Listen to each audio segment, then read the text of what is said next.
Lorsque le ventre est plein, tout va bien. Mais le secret réside dans la modération.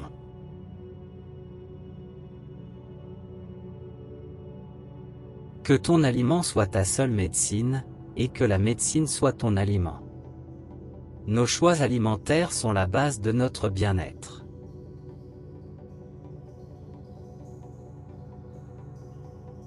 Si la mauvaise humeur persiste, promène-toi.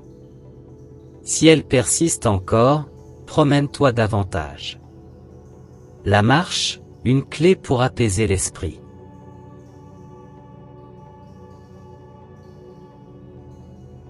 L'excès alimentaire engendre les maladies, tandis que le juste milieu préserve la santé. Trouvez l'équilibre pour une vie saine.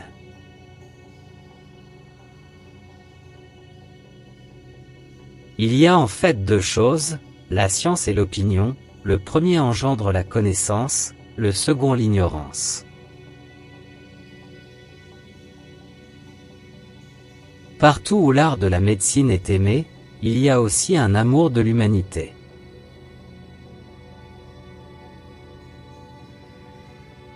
Déclarez le passé, diagnostiquez le présent, prédisez l'avenir.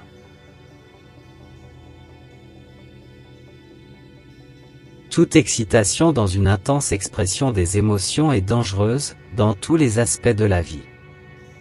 Une transition lente d'un état à un autre est importante.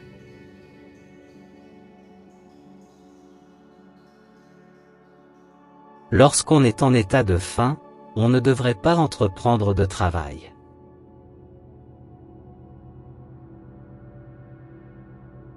Ne remettez jamais le traitement à plus tard. Partout où l'art de la médecine est aimé, il y a aussi un amour de l'humanité. Dis-moi ce que tu as mangé, et je te dirai quelle maladie tu as. Les maladies qui résultent d'une surcharge de travail sont guéries par le repos, et celles qui résultent de l'oisiveté sont guéries par le travail.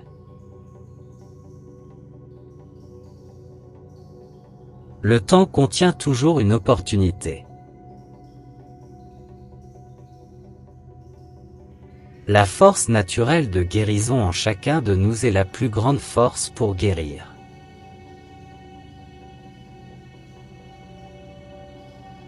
Il est nécessaire de traiter non seulement la maladie, mais aussi de contrer les causes qui la provoquent.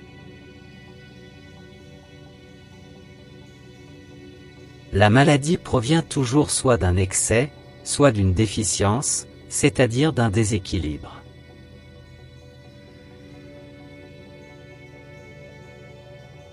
Tout excès est contraire à la nature.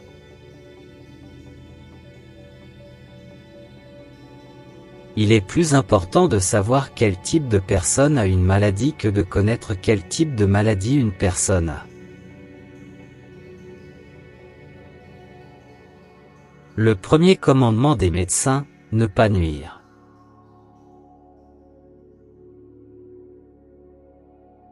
Quand le cerveau est en bonne santé et dans un état de calme, une personne pense de manière sensée.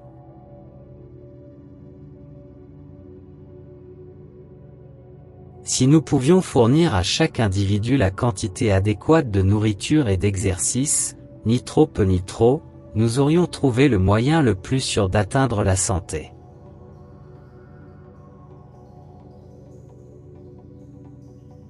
Le médecin soigne la maladie, mais c'est la nature qui guérit. Un homme sage devrait considérer que la santé est le plus grand des bienfaits humains, et apprendre comment, par sa propre réflexion, tirer avantage de ces maladies. Certains croient que nous ressentons avec le cœur parce qu'il se contracte et se glace avec la tristesse et les soucis. Cependant le cœur n'est pas capable de comprendre et de penser seul, le cerveau peut le faire et c'est lui qui donne naissance à nos sentiments.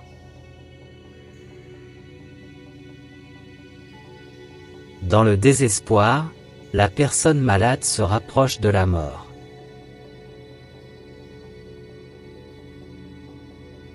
Le travail, le bon esprit et l'effort de l'esprit vers la perfection, vers la connaissance, conduisent à des résultats qui embellissent la vie. Le mariage est une fièvre à l'envers, il commence brûlant et finit froid.